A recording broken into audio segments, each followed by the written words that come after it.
And what do these so-called artists mean when they pontificate about discovering the new? We need the new. We need to follow our century. Everything's changed. Is nature changed?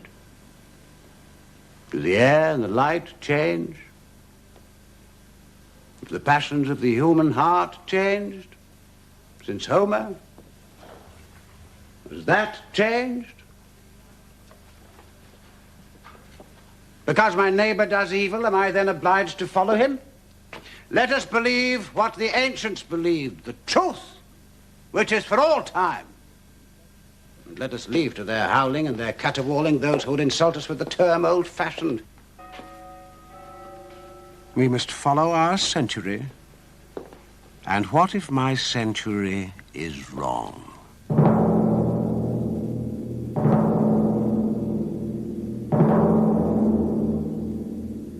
With the dawn of the 19th century, France is a victorious and expanding empire under Napoleon. Only 15 years later, he has tasted his first great defeat. Soon, he will take his leave of his country and his throne. During the last turbulent years in France and in the decades to come, there are many such dreams and many sudden awakenings.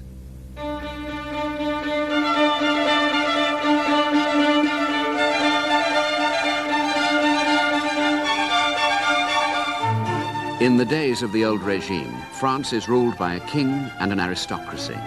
The pleasures of the rich are immortalized by the leading artists of the time. François Boucher is first painter to the king. At the height of his power, Boucher encourages a young student to begin painting. His name is Jacques-Louis David. And in the royalist town of Montauban in 1780, Ingres is born to the family of an engraver. At the age of 9, he makes this sketch of a classical head and inscribes it, "My first drawing." Ingres grows up in the years when France explodes into revolution, and after the days of the terror, he moves to Paris to study at the school of David. For now, David has become the great image maker of the revolution and virtual dictator of the arts. His pictures reflect and inspire the upheavals in society and celebrate its heroes and martyrs. But what Ingres will learn from David's school is not a political art. It's a concentration on the live model. Sketches he makes for David's portrait of Madame Récamier will turn into an early odalisque by Ingres. But the downfall of Napoleon is also an ending for David. Under a restored monarchy, there's no place for the painter of revolution, and David leaves France to end his life in exile. It is 1825, the year of David's death, and Amaury-Duval is a young man in search of a career. In the 1820s, the vocation of painter was roughly equivalent to that of a church mouse. Indeed, it was actually defined thus in Littré's dictionary. Nevertheless, one morning, with my heart thumping, I had knocked upon the door of a small house in the Passage Saint-Marie. Ingres had lived in Italy for many years since leaving the school of David, and I knew little of him except that his reputation was a formidable one, and he was already in his 40s spoken of as an old master.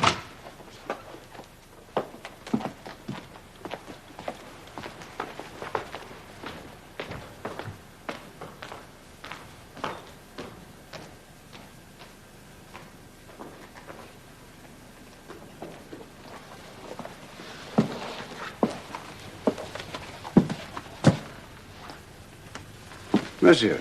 With some trepidation, I announced my name and my purpose. I wonder if you might consider taking me as a pupil. Ah. In spite of my emotion in this scene that was otherwise so serious for me, I should say that Monsieur Ingres' costume added a distinctly comical note. He was wearing, as almost his only clothing, a short carrick coat. At this time, his belly was already a little rounded. Ah, very good, very good. Real talent, yeah? Well, I really don't know what to say to you. It's very good. Fine future ahead of you. With respect, monsieur, it's because I know it isn't like that. I know they're not very good. That's why I came to you. Oh, well, that's different. You really want to know. Well, yes, you're quite right. It's not good. It's bad. In fact, it's terrible. No character in it. Well, it's skillful, but that's all. Quite dreadful.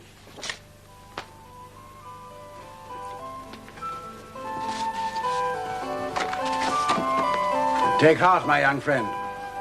You have some facility there. I will accept you as a pupil, and you will help me establish my studio. It's a matter of ensuring the students are enrolled. And so, not for the last time, was I to experience this disconcerting change of direction in Monsieur Ingres' temperament, the apparent desire to be polite, encouraging, giving way in spite of himself under the massive weight of his disapproval. As you see, the studio's not quite ready yet. I'm hardly unpacked myself. Meanwhile, work. Copy engravings. Draw. Goodbye, my dear young friend. As I walked home that day, I fancied I heard passers-by whisper and point. There goes a pupil of Ingres.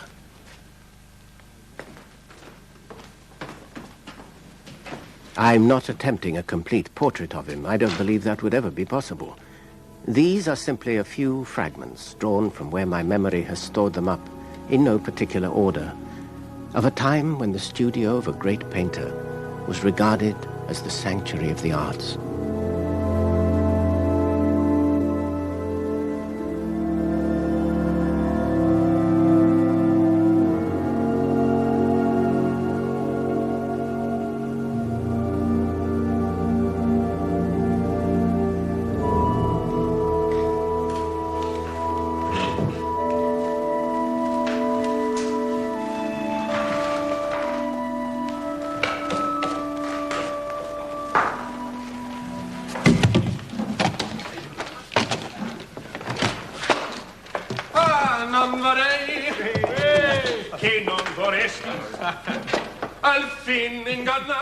However, when the master was not present, the life class was often enlivened and sometimes entirely disrupted by an impromptu performance of last night's opera.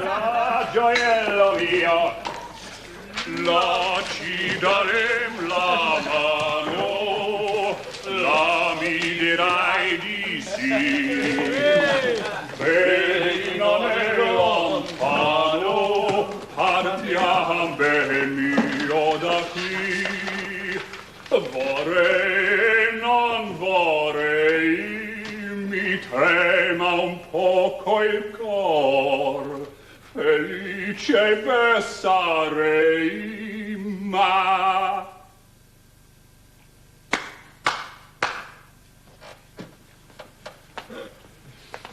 If I could make musicians of you, you'd be better painters for it.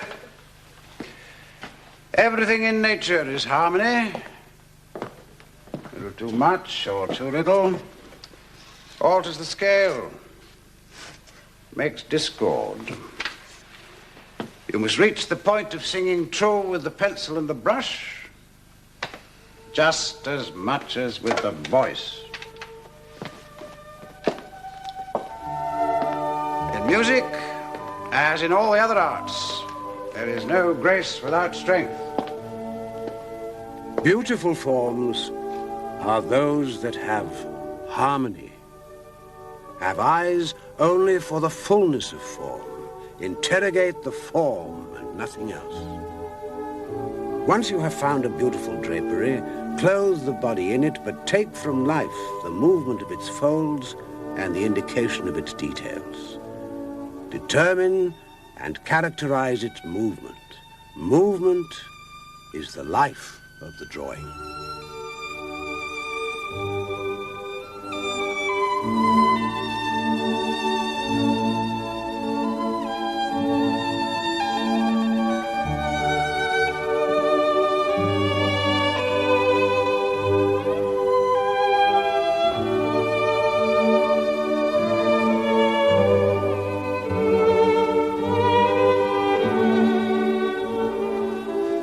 Look at that.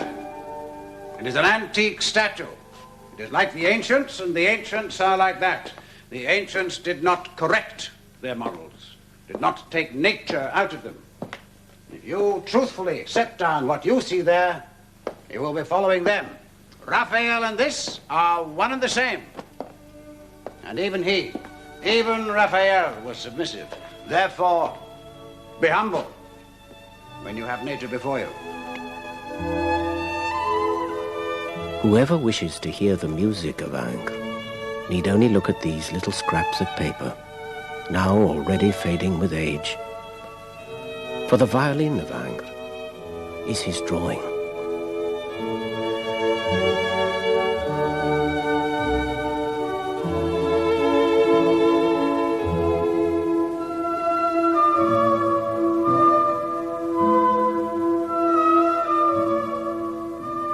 I once suggested to Ingres that he should exhibit some pencil drawings next to the paintings he made from them, and his face darkened. "No," he said, "people will look at nothing else." And perhaps he was right.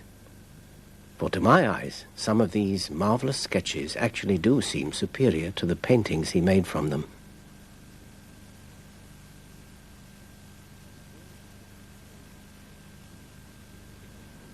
I recall in particular the wonderful studies from life of a young girl raising her arms to braid her hair, with not the most intimate detail omitted. But what freshness and what a vivid emotion the first sight of the painted figure inspired in me. Now, what has become of the Venus Anadyomene? Once the features of love were so delicately outlined, the transition of tones from figure to background scarcely perceptible. Today, the Venus stands out against a dark sky, almost black, detached in a harsh, vibrant light. And the figure itself he has coated in a waxen pallor, perhaps thinking to strip it of a realism he thought too extreme. How happy one would be to discover under this retouching done later in his life the simple marvels of a study from life that I had once so admired. For me, the poses of these beautiful young women remain in my memory far longer than our own puny efforts to immortalize them. And since I have touched upon the scandalous subject of the female model, I will say a word to those fine ladies who cry out in horror, in broad daylight, stark naked, in front of a crowd of young men. To those who cast doubts on the virtue of their profession, I will say that the modesty and propriety of these young women was unimpeachable. I recall one morning when one of our regular models was posing for the class, and unnoticed at first,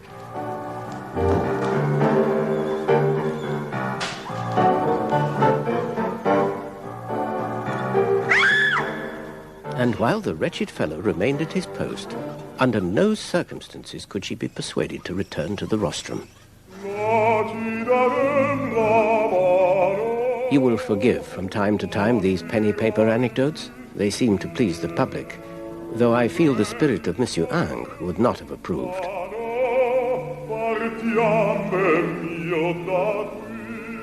Jupiter spies on Antiope as she sleeps.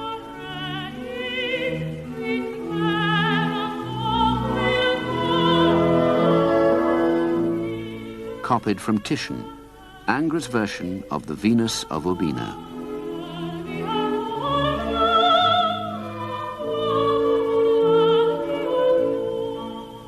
The obsessive image, the pose repeated in different versions throughout his life.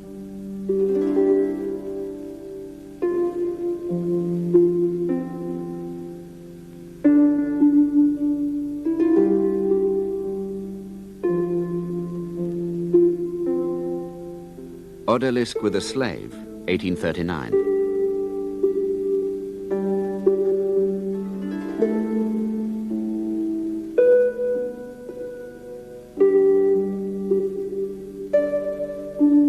Odalisque with a Slave, 1842.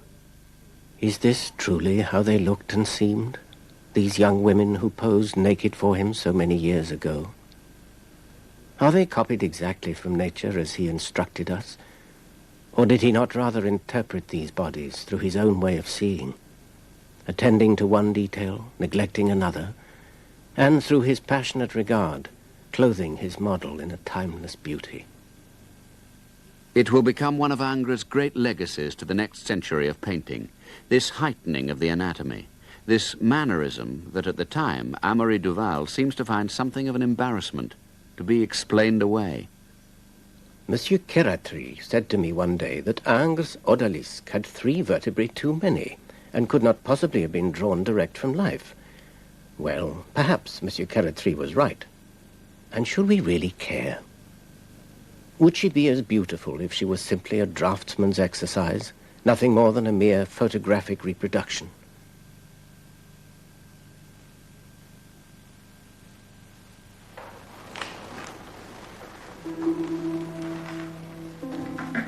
One of Ingres' finest representations of the male nude, for which again he made studies direct from life, was inspired by the legend of Oedipus and the Sphinx. The young man who posed for the studies was well known in the Paris studios. I was present one day when a Monsieur Granger began to compliment Ingres fulsomely on the painting and said that he actually recognized the model. "Yes," said Ingres, "it is he, isn't it?" And Granger went on, "And you've embellished him marvelously." "What? Embellished? But I copied him. It's a slavish copy." "Ah, yes," said Granger, "but idealized." There was the most terrible silence for what seemed minutes. Then Ingres burst out, "Well, monsieur, you think what you like, but I have the pretension to copy my model, to be my model's humble servant, and I do not idealize." Nothing infuriated Monsieur Ingres more than being accused of not living up to his own precepts. Unless, of course, it was the even rarer phenomenon of discovering that one of his own pupils had strayed from the true path. There he would brook no opposition, no ideas contrary to his own.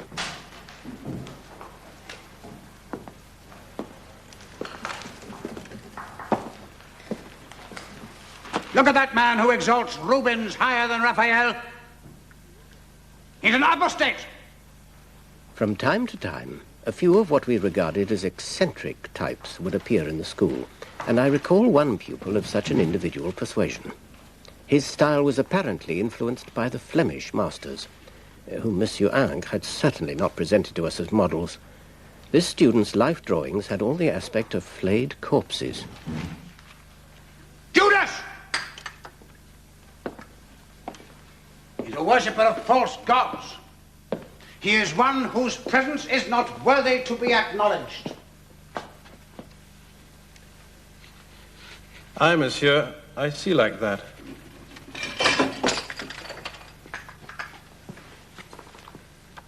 And I, monsieur, I see that we do not understand one another. And since we do not understand one another,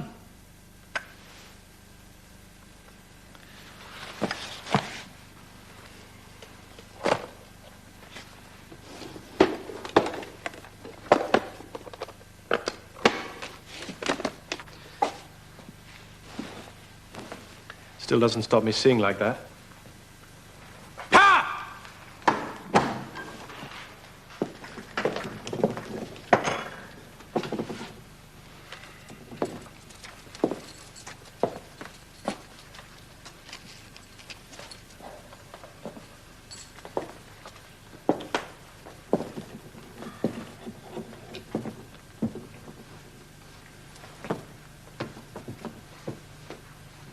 One, two, three, four, five, six.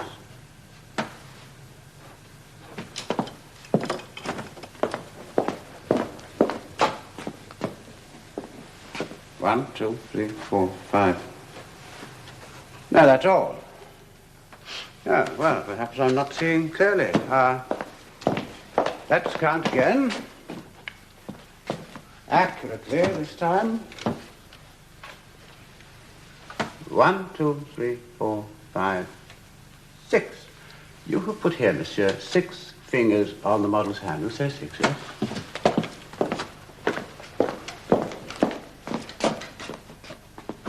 But I can only find 5 here. So, let's agree the model has 5, yes? Now, 1, 2, 3, 4, 5, 6. You see, always the same result. 5 on the original, 6 on the copy. 6 on the drawing, 5 on the model. Oh, one of the 3 of us has made a grave error, monsieur. I, your good self, or the model.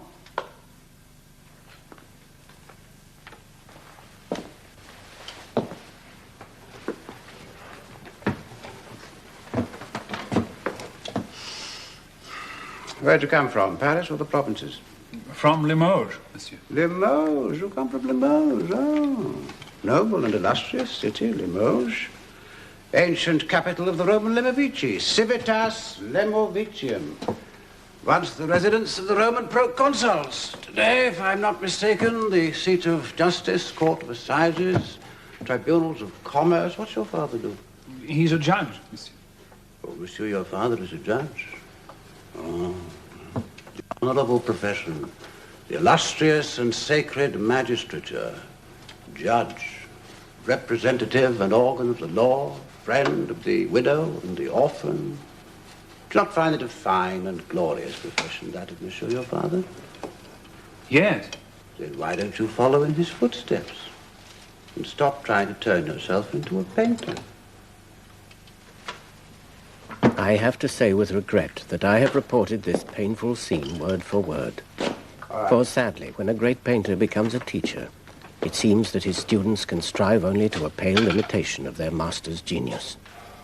Did not Michelangelo say, "My style is destined to produce great idiots"? I'm reminded here of the occasion when I had completed my own first painting for the Salon. I made an attempt to beard Monsieur Ingres in his den for a more considered assessment of my work.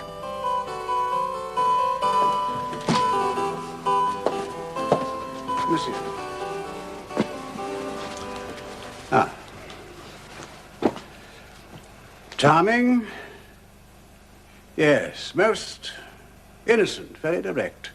The hands are perfectly drawn. Excellent drawing. It's a little flat. It lacks the half-tones.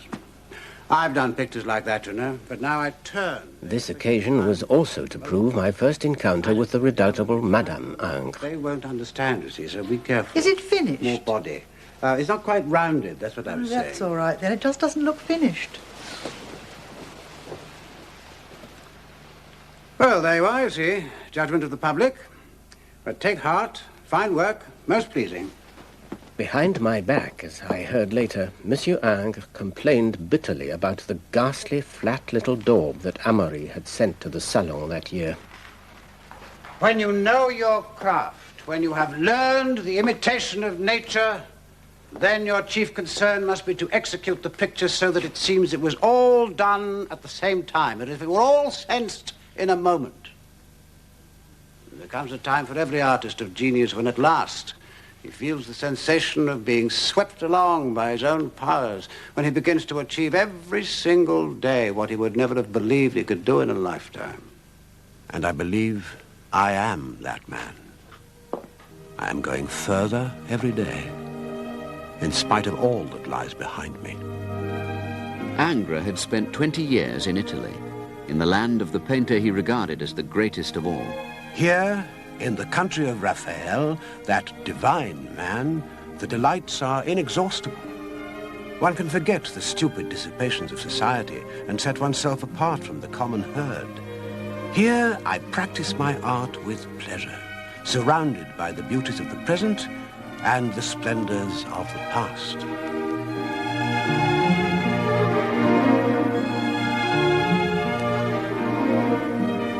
I copy without ceasing, for I am driven by my own insatiable desire for a glory like theirs.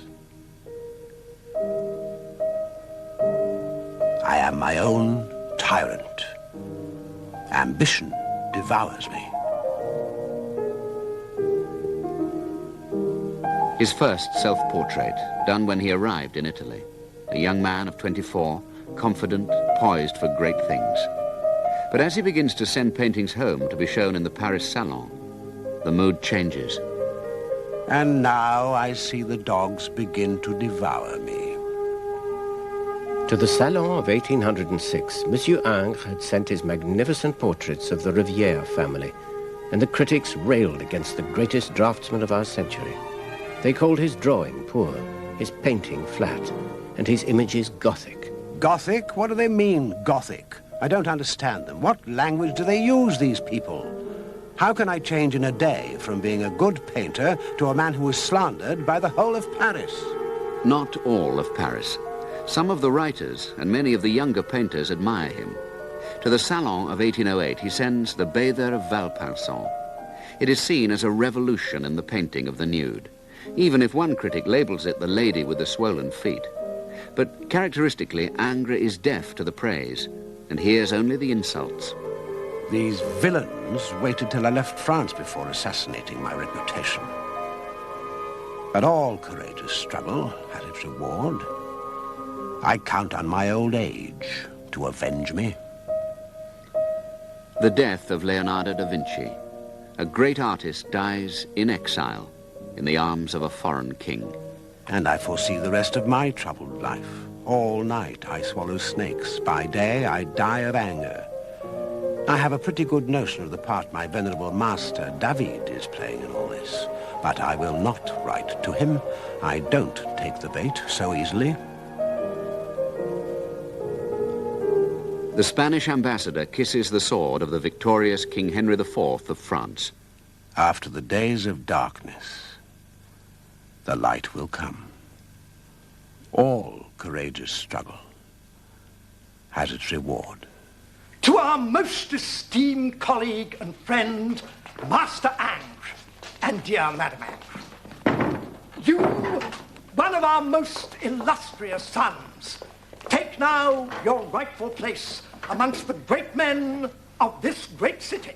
I had no thought of staying in Paris and thought to take the road back to my beautiful Italy. But it seems the wind has turned. Years of fruitful endeavor and all the recognition and honor your genius is so abundantly earned.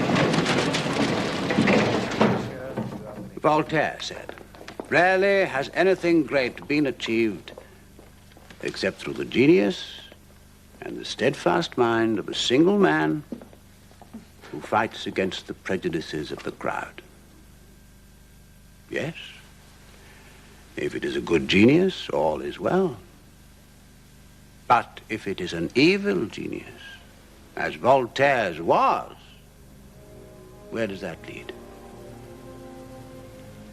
To a drying up of the soul and the heart, to emptiness,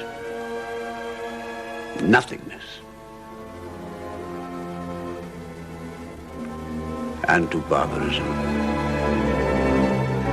The painting which Ingres had sent to the Salon of 1824, and which caused such a reversal in public opinion, was The Vow of Louis XIII, one of his more conventional compositions. But at the same Salon, another exhibitor had an unexpected success. He was to become a lifelong enemy of the implacable Ingres. He was 14 years Ingres' junior, and his name was Eugène Delacroix.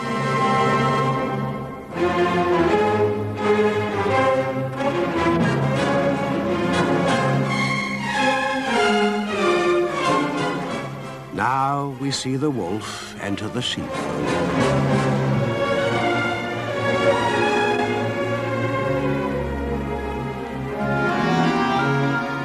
Delacroix's entry for the Salon of 1824 was his dramatic record of a contemporary tragedy, the massacre of Chios. It should be understood that Monsieur Ingres' enmity towards Delacroix was purely a question of form, inspired by his love of the beautiful. And it must be confessed that the beautiful is not a dominant feature in the paintings of Monsieur Delacroix. Little here of the modesty and propriety of Ingres' odalisques. Delacroix's memoirs reminisce in intimate detail about his models, like Émilie Robert, who posed for the Chios picture, and with whom the painter regularly indulged in what he called a little dolce chiavatura before the sessions began. In Delacroix, the romantic imagination imposes on its female characters a catalogue of horrors: murder, abduction, rape, suicide, that must have been to Ingres the ultimate sacrilege, the worst of violations. There, on the Isle of Tears, was Angelica, chained to a rock, naked, exposed to the terrible monster of the sea. She could have been taken for an alabaster statue but for the tears that flowed down to her lovely breasts. From Orlando Furioso, the story of Roger and Angelica. As Roger approached, the monster launched itself. Roger struck him with his lance between the eyes, and the monster sank to the depths of the sea. Roger delivering Angelica, from 1819. Beauty and chastity are rescued from the threatening monster by the original knight in shining armor. The beleaguered Angelica, sculpted in alabaster, has herself been created from some of Ingres' most beautiful and naturalistic studies from life.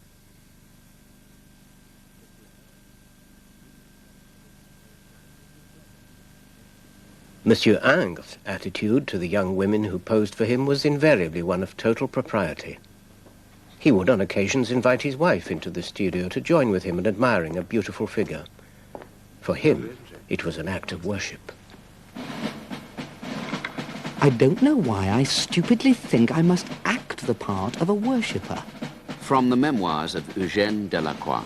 Before a model arrives, I'm trembling with excitement and anticipation. Then, when a woman has fallen to my lot, I am almost irritated. Therefore, great lack of sex today. Excused myself on account of a headache. Then, as usual, by the time the session had ended, the wind had changed. But there was no more time. It can only be regretted that these two great geniuses indulged all their lives in a puerile rivalry. But the conflict in their tastes and temperaments was all-embracing and irreconcilable.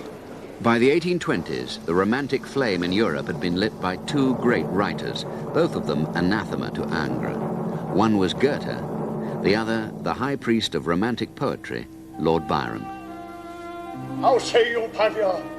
Will this pile suffice for a king's obsequies? Aye, for a kingdom.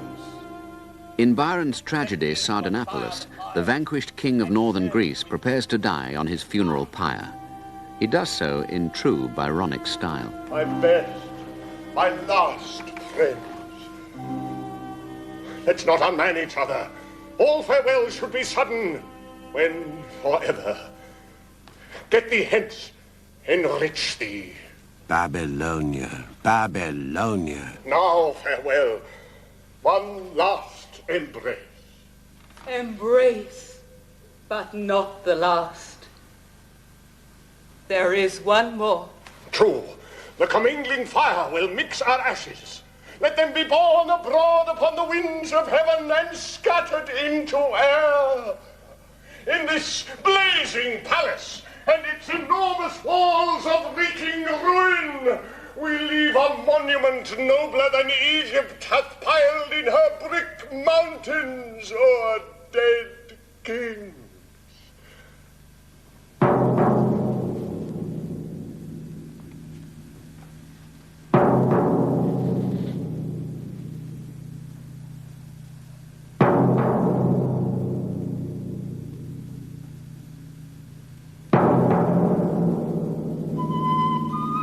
Ingres' Greece is the ancient world of the philosophers, the poets. Upon this globe there was a little corner of earth where, under the fairest sky, literature and the arts shed a second light upon the things of nature for all the peoples and all the generations yet to come. But Greece in the 1820s is torn apart as the people struggle for independence against the occupying Turkish forces. For a new generation of painters, a new mythology, the struggles of the present day, the romantic dream, and the tragedy. In Delacroix's painting, the old Greece has expired on the ruins of Missolonghi. And so has the poet of the Romantics, Byron, also at Missolonghi. He dies at 36, a hero in the struggle for independence. Then farewell, thou earth, and loveliest spot of earth. Farewell, Ionia. Be thou still free and beautiful, and far aloof from desolation. My last thoughts, save one, were of thee. And that? Is yours. Art thou ready? As the torch within thy clasp. Tis fired! I come!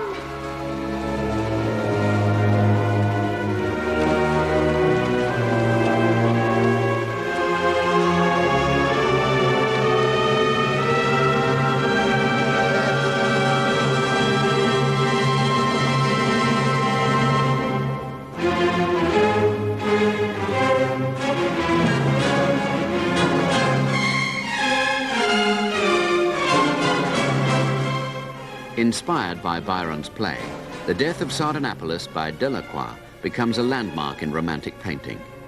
But the lonely death of Byron's king is transformed into an orgy of flashing knives and erotic gesture. The women, slaves, and horses of Sardanapalus all butchered in front of his eyes. The Death of Sardanapalus is exhibited at the Salon of 1827. I want to break with my stupid, ignorant century, with these purveyors of the chic, these slaves to fashion. There is nothing new to discover in art. There is nothing but the immutable principles of beauty and truth. At the same salon as Delacroix's Sardanapalus, in another room, Ingres exhibits his homage to classical art and literature, the apotheosis of Homer. Throughout his life, he's made a practice of copying into his notebooks his favorite passages from the classics, those that might serve as an inspiration for his painting. For me, my adorations are what they have always been. My library is composed of only 20 volumes, all of them immortal masterpieces.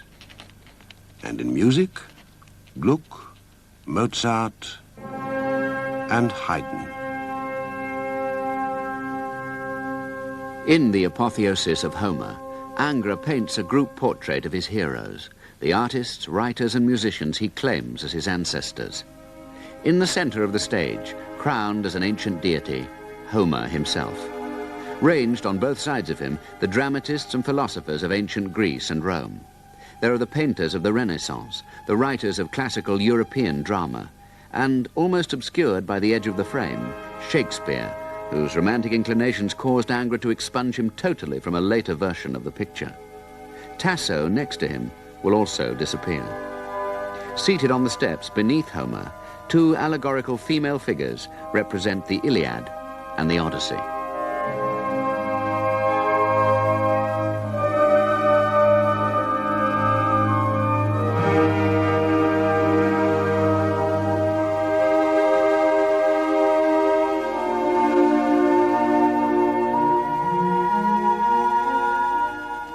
As God brought order out of chaos, so Homer was the first to shed light upon the beauties of nature through his poetry.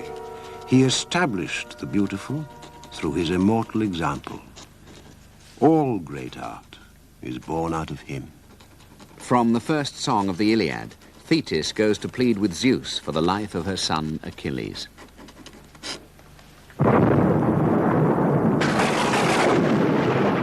And Thetis rose up in the morning from the depths of the sea and found the all-seeing Zeus seated on the topmost peak of Olympus. Father Zeus, if ever I served you well, grant my wish and show your favor to my son who is singled out for an early death. But the one who directs the clouds made no reply.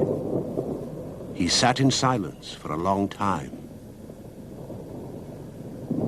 Then he bowed his dark head, and Olympus shook. It is their way of seeing we must rediscover. And if we address them, they will answer, for they still live. Everything they touched turned to beauty, these men. Virgil found pearls in manure. From Virgil, the story of Aeneas's visit to Hades, where he sees a procession of the spirits of his own descendants, those yet to be born. And now, Aeneas saw, at the far end of the valley, Lethe's river, where it flows before the haven of peace. And the spirit of Anchises spoke to him. These are souls whose destiny it is to live a second time in the body. I will show you what manner of men will be your descendants. For these your sons will be kings and the fathers of kings. These other souls, in the glitter of armor, now walk in harmony. But oh, the bitter wars and the terrible bloodshed that will come to pass when they reach the land of the living.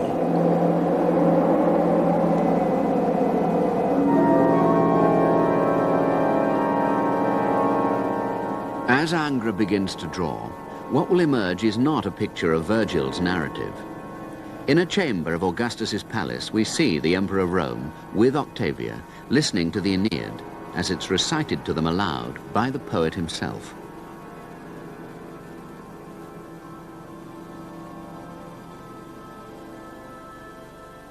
What Ingres will paint is that moment when Octavia is overcome with emotion at one particular passage from the poem.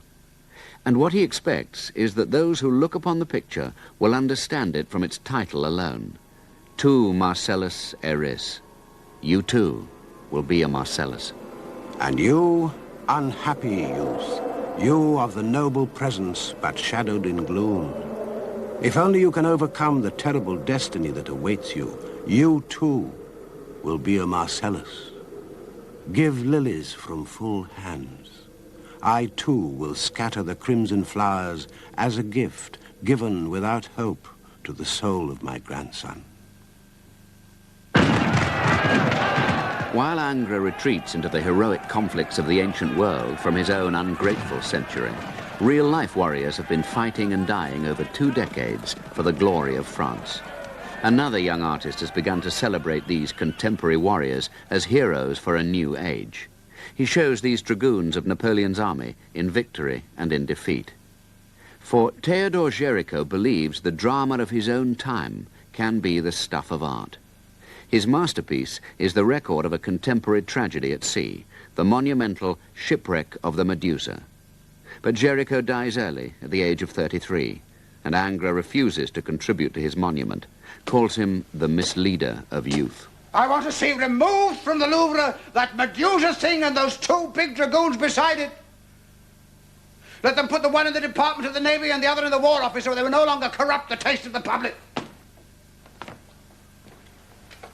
We must rid ourselves once and for all of these pictures of the dissecting room, these mortuaries and executions and massacres that show us no more a man than his flayed cadaver.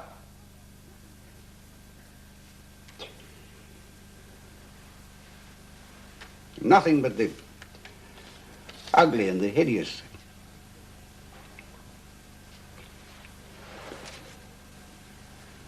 Are we to take our pleasures from horrors like these?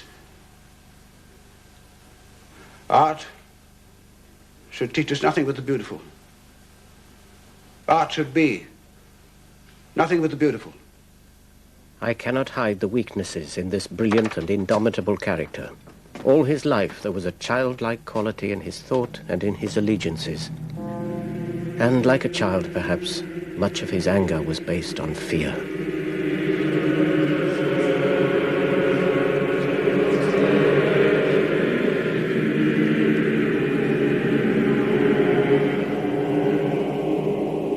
I recall one evening at the Théâtre Français during a performance of Oedipus.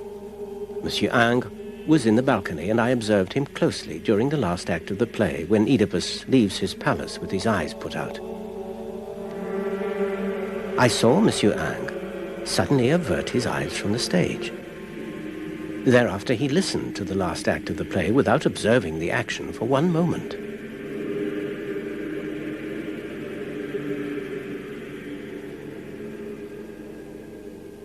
And Madame Ingres recalled to me once how she had to shield his weeping eyes from the sight of the limbless beggars in the streets of Rome. Théodore Géricault himself had based many of his figures on anatomical studies made from corpses, guillotined heads, and severed limbs. Monsieur Ingres had a particular revulsion for the study of anatomy and the painters who practiced it, though not all of his students were submissive to the will of the master.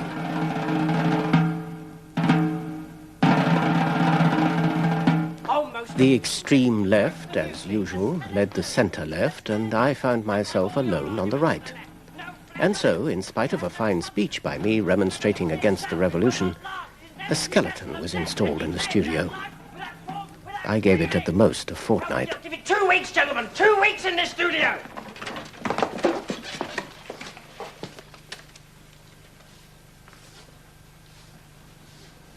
Monsieur Ingres arrived to give the lesson punctually at his usual hour. He appeared at first to be quite unaware of the new arrival which was placed in the darkest corner of the studio. we became conscious that his progress around the classroom was faltering somewhat. Finally, it stopped entirely, and the student at the far corner of the room received no tuition at all. Monsieur Ingres retired without acknowledging that anything was amiss. By the following day, he was now clearly concentrating all his efforts in the Western Hemisphere and made not a move towards the Far East. For several days, that territory remained quite unexplored.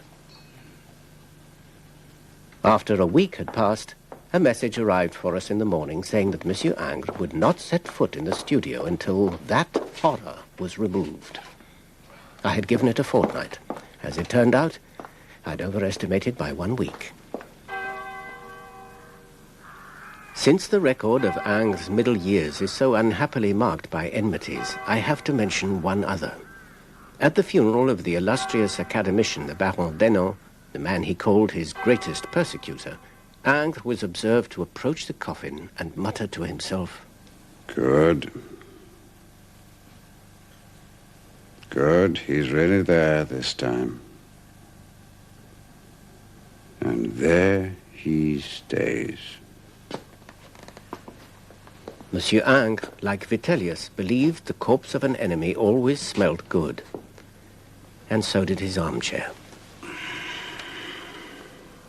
To Ingres' supreme delight, the position he'd inherited at the Academy was Denon's own. Now he appears to settle comfortably into the role of grand old man of French painting. The awards, the presidencies and directorships all seem to prove that his old age has indeed avenged him. One thing that disturbs my repose is that I am not at all a man for society. And yet I am continually obliged to tear myself from my work and receive company. To get properly dressed up is a labor of Hercules to me. I continued to visit the master in these later years, though it must be confessed that social gatherings at the Ingres household were not notorious for their gaiety and sparkle. These evenings were passed in a sombre, dimly lit room with never a trace of another female, apart from Madame Ingres. My apologies, Madame. Monsieur. On this particular evening, I had received a most curious summons from Monsieur Ingres, mentioning that he was to be involved in a duel. Oh, that's all settled then. But he appeared to have concluded the matter, for there was no further mention of this mysterious drama, if drama it was, which served merely to start the evening's festivities on a somewhat enigmatic note.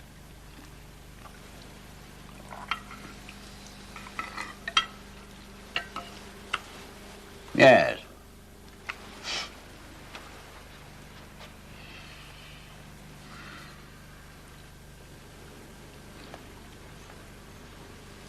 All the very good memories of Rome. Very lively ones.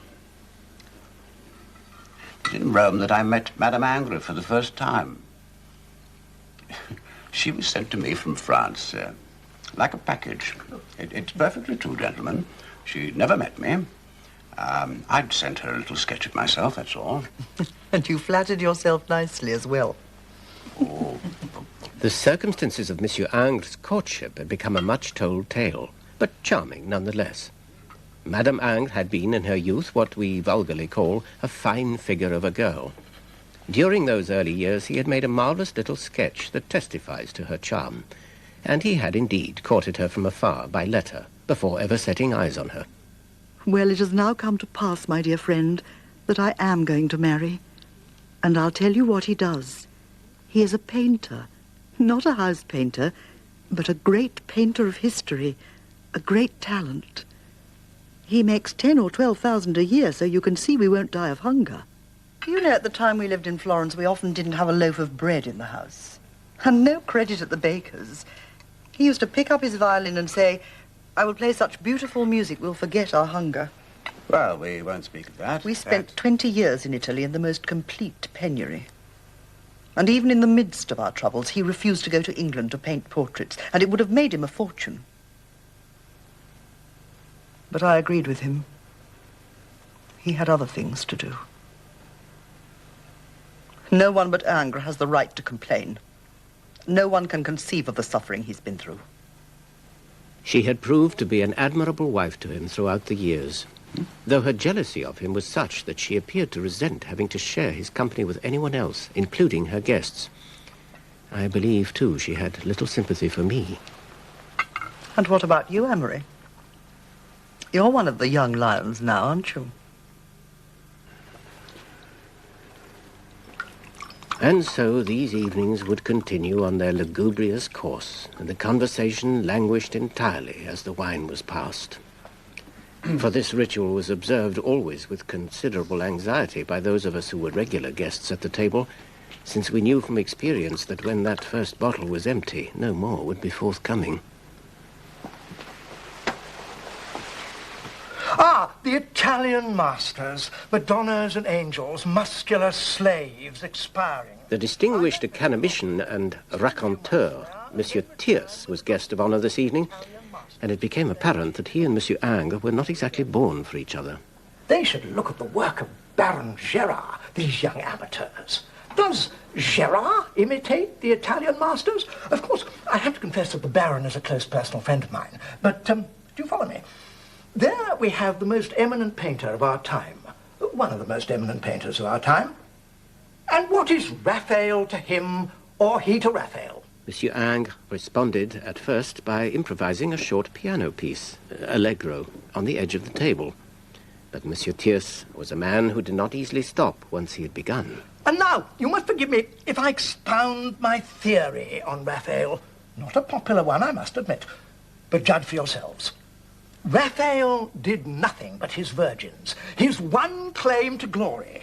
The only jewels in the crown of Raphael are the virgins. The virgins, nothing but the virgins. And your own work, my dear Ingres. Your own portrait of Bate. I do not believe that Raphael ever made a more beautiful picture than that.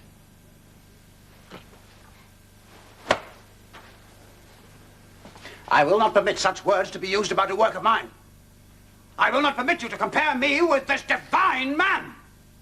I am nothing, monsieur. Beside him, I am as high as that. Indeed, I am invisible.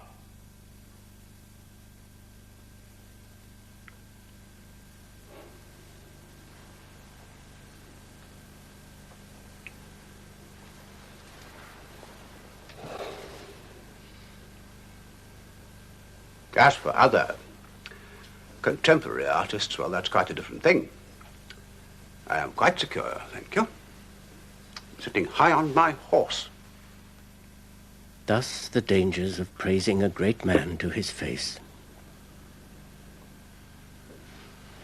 By now it seemed to all that the evening must surely have run its full course, and still the meat had not been served. Monsieur Ingres, characteristically oblivious to the effect of his outburst, came full circle. Go to Rome, gentlemen. It's food for the spirit, manna from the heavens. Nourish yourselves on it, gentlemen. Nourish yourselves. Scarcely had the roast been served than I noticed something quite extraordinary had happened from the countenance of Monsieur Ingres, from his frequent fidgeting and shifting in his chair. He did not eat, and continually threw furious glances towards his wife, which ended in strained smiles whenever he thought we had noticed them. It was only later that I learned the cause of this violent discomposure. Madame Ingres had served roast veal, a dish which the master regarded as too cheap and vulgar to be on the menu when guests were invited. Madame Ingres seemed to regard her husband's social pretensions with great good humor.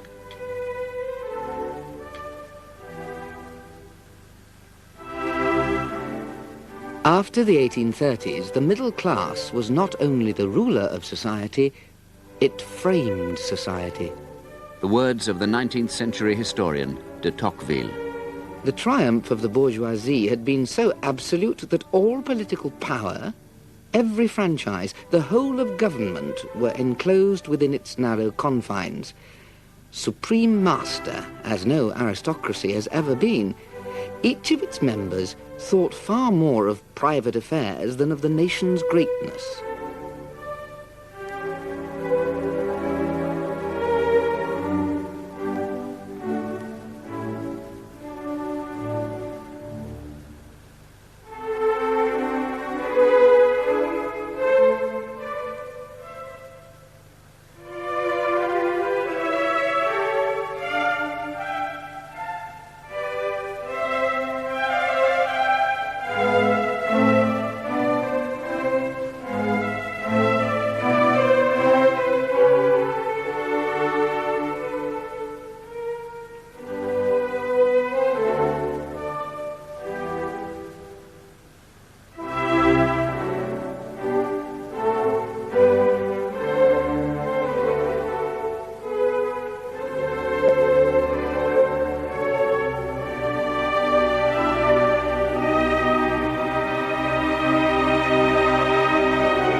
Monsieur Ingres brought these faces and bodies to life with a marvelous and invisible touch. He told us the handwriting, the brushstrokes should never be obvious. But this apparent facility of execution conceals the anguish he often had to endure. Of the magnificent portrait of Monsieur Bertin, he told me, "I just couldn't do it. I couldn't find my way. I had a fine model, but everything I was doing was wrong." Here Madame Ingres interrupted to say that always he had to start over and over again, that she had told him it was fine the first time. "No, it was bad," said Ingres. "After a great number of sittings, I had to tell Bertin it had all been a waste of time." And Monsieur Bertin himself confided in me later how Ingres had spent most of the sittings in floods of tears and had to be consoled constantly by his patient model. Then one day Bertin was relaxing, talking to a friend, and apparently sitting in exactly the pose of the picture.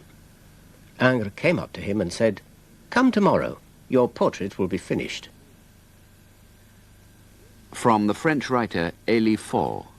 Ingres is the great bourgeois of his time, throwing himself into the conquest of form like a banker does into the conquest of money. He measures the bellies of the bourgeois and the bosoms of their wives.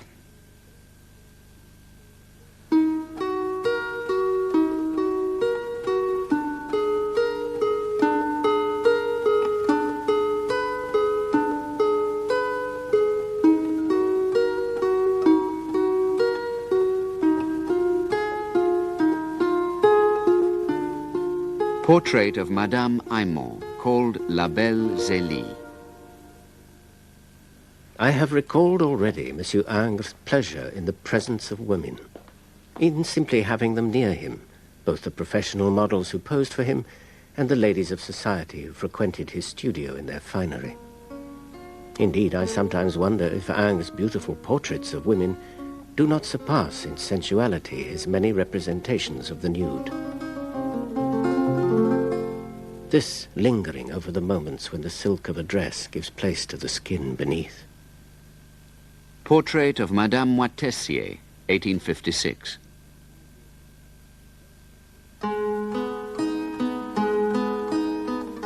And from 5 years earlier, the same subject posed in a simple black dress. At the sittings, Ingres had asked her to remove most of her ornate jewellery. Nothing must disturb the conjunction of the costume and the body it touches. For the clothing on Ingres' female figures is not simply an adornment of the bodies beneath. The costume is part of the body beneath, and Ingres' habit of using the nude model as a basis even for his clothed portraits offers us the unusual privilege of watching a reverse striptease on Her Highness the Princess de Broglie.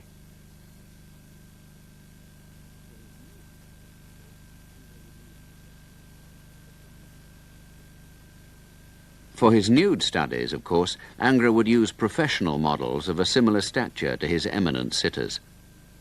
Adapt the drapery to nature. Dress the model in it, but take from life the movement of its folds and the indication of its details. Drawing is not merely line. Drawing is expression. It is the plane, the modeling, and the inner form.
One of his female sitters was told by a friend, Ingres must have been in love with you to paint you like that.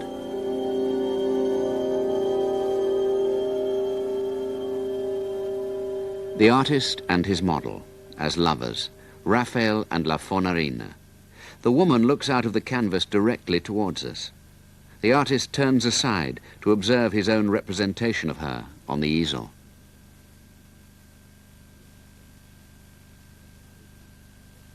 Even the women of the present day, painted by Ingres, could belong to another time, from their faces, their poses, and the clothes they wear.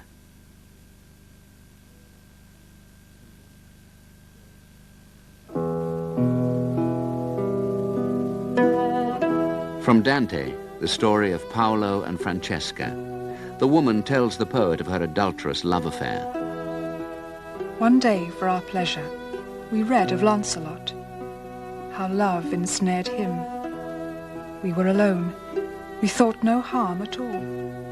But just one moment overcame us, when of that smile we read, the long desired by one so deep in love. Trembling all over, he kissed my mouth.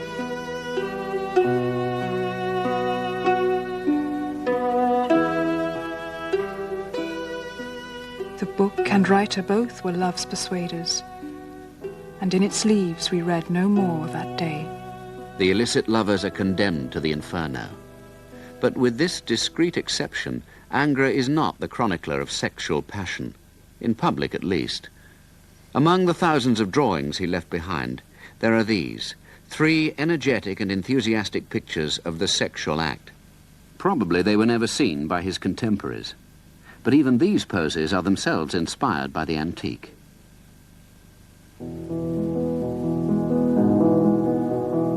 In the beginning was the Golden Age, when the earth itself, untouched by the plough, yielded up its fruits. Then mankind was content, untroubled by fear or shame, living in peace and with simple delights.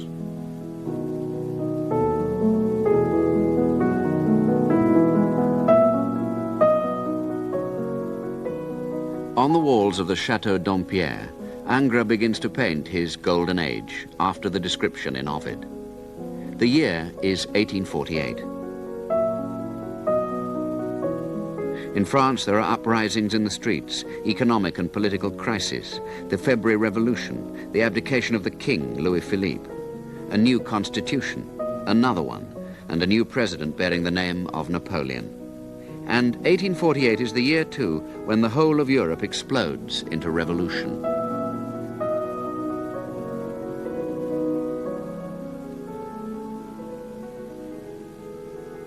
Ingres will leave his Golden Age unfinished, in grief at the death of his wife.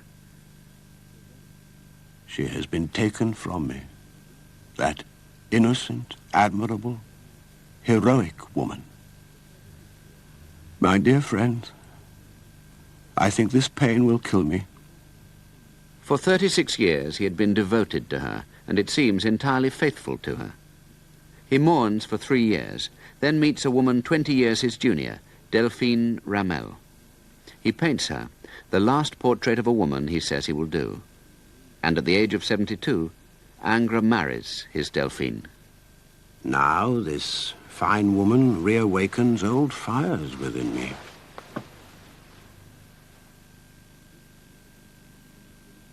And he makes some nude studies that seem to bear Delphine's features. This one will become part of the most elaborate and erotic painting of his later years. He begins to assemble poses and ideas inspired by the published journals of an English traveller, Lady Mary Wortley Montagu. Her chapters on Turkey and the Far East have achieved some notoriety. In Ingres' own copy, he underlines some of her more exotic descriptions.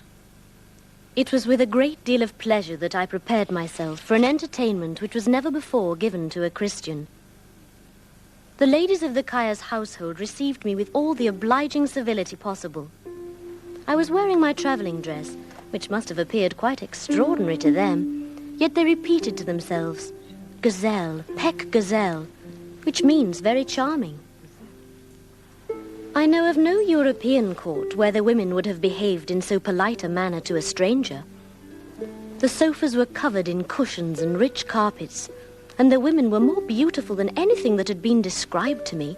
That harmony of features, that superb proportion of body, the lovely bloom of complexion, and those large and black eyes, every turn of their faces discovering a new charm. One of the women began to dance for me, excusing herself first for her want of skill. This dance was very different from what I had seen before. Nothing could be more artful or more proper to raise certain ideas. The motions so languishing, half falling back, then recovering again, in so artful a manner that I am convinced the most rigid prude upon earth could not have looked upon it without thinking of something not to be spoke of. Of course, it is no less than death for a man to be found in one of these places.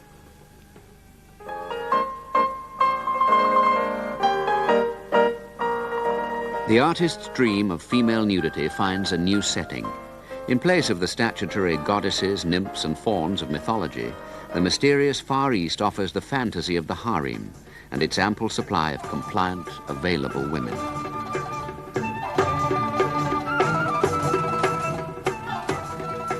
Among painters, the craze for all things Eastern and exotic spreads throughout the 19th century, with the added frisson that none of the European inhibitions about public nakedness seem to apply here.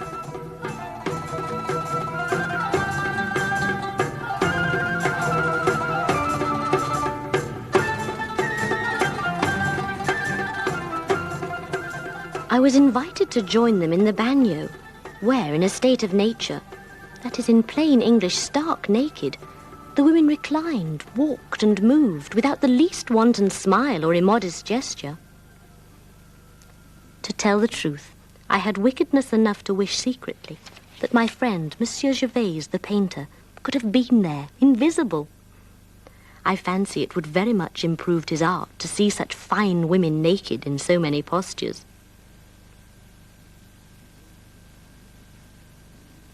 In Ingres' masterpiece of 1863, The Turkish Bath, he draws together in one painting many of the nudes that he's created and reworked throughout his life.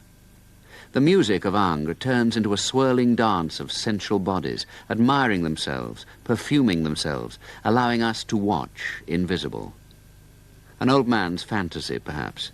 Ingres is in his 80s when he finishes it, but it will remain one of his most celebrated erotic images, even if the music of the dance is still unmistakably European.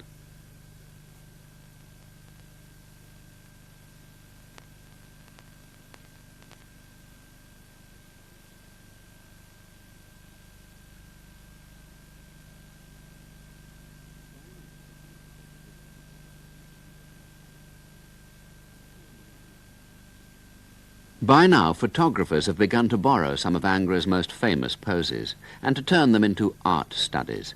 And while photography states its claim to be considered as an art form in its own right, the world of painting has itself fragmented into the individual styles of Ingres' contemporaries.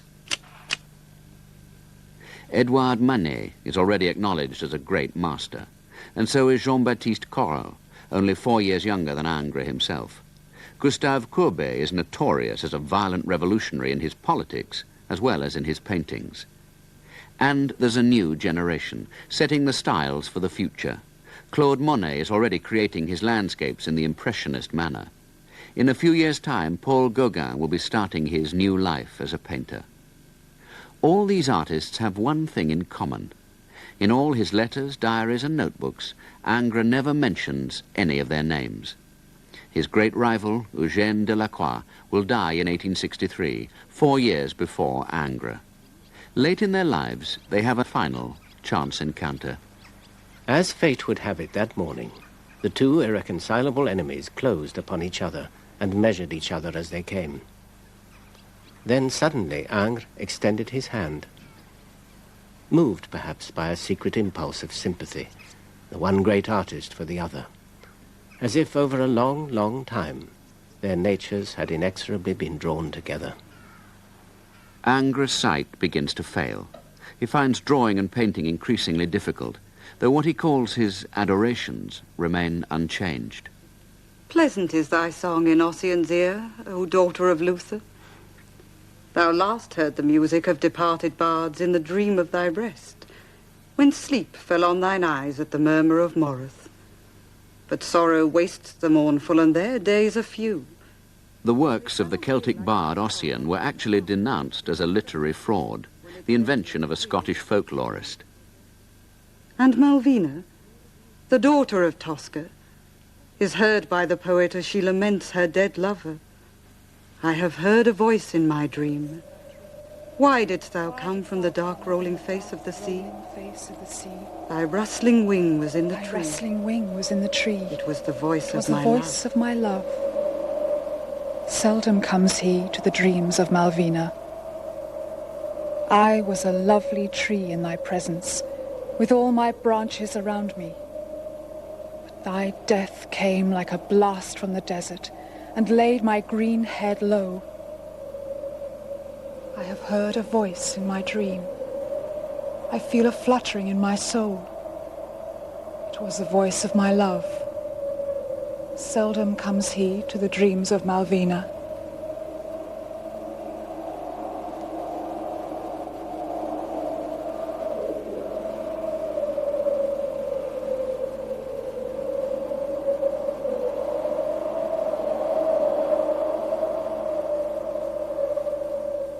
Ossian, the Homer of the North, was a favourite of Napoleon and one of Ingres' library of immortal masterpieces. His painting, The Dream of Ossian, was commissioned in 1800 for Napoleon's house at Malmaison. Now, over half a century later, Ingres has bought back the painting for himself. The old poet still dreams of another age, still proudly rejects the values and fashions of his own time.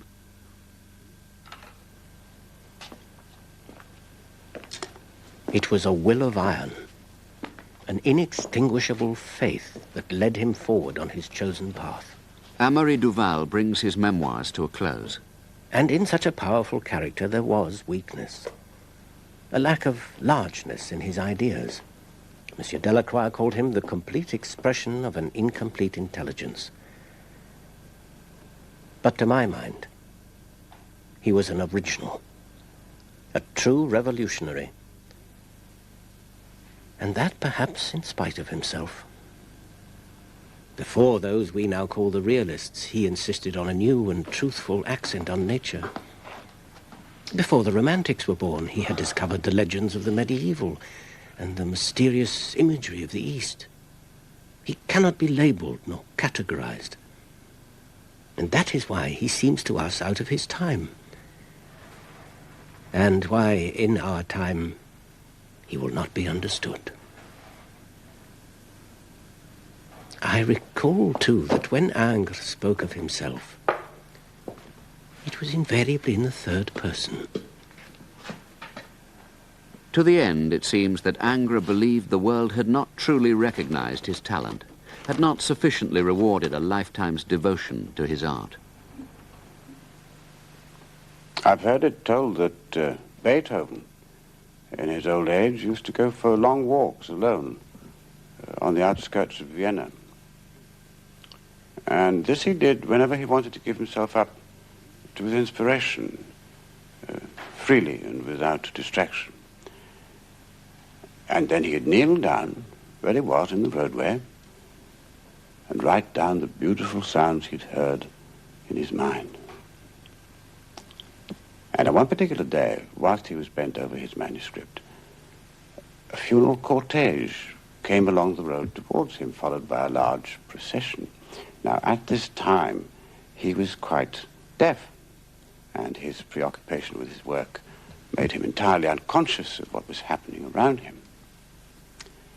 But he was recognized, and the funeral procession came to a stop, and they all whispered amongst themselves, let's wait until he's finished. And they did. They all stayed there, silently, until Beethoven had finished writing, got up, and walked away. Not a fine homage to a great mind. Genius, when it is at work, is in communion with God. And that is why those good people could, without impiety, allow a dead man to bow down before a living one.